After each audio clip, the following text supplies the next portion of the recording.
नमस्कार, आप देख रहे हैं न्यूज प्लस 21। मैं हूं प्रियांशा।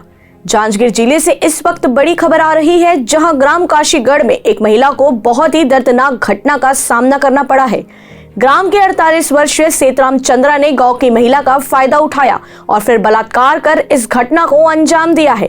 आइए धनेश्वर साहू की रिपोर्ट में जानते हैं कि ऐसे दुष्कर्म करने वाले आरोपी को सजा मिली या नहीं, सिर्फ न्यूज प्लस 21 में। बता दें, 31 जनवरी को सुबह करीबन 9:30 बजे महिला अपने बाड़ी में बर्तन साफ कर रही थी।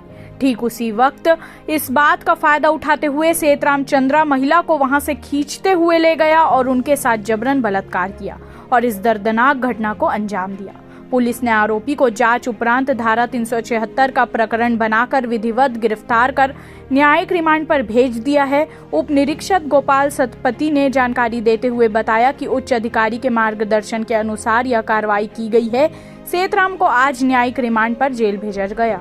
ऐसे ही तमाम जानकारी से लगातार अपडेट रहने के लिए हमारे चैनल को लाइक और सब्सक्राइब करना ना भूलें। नोटिफिकेशन के लिए बेल आइकन जरूर दबाएं। देखते रहिए न्यूज प्लस 21, आपके हक की बात।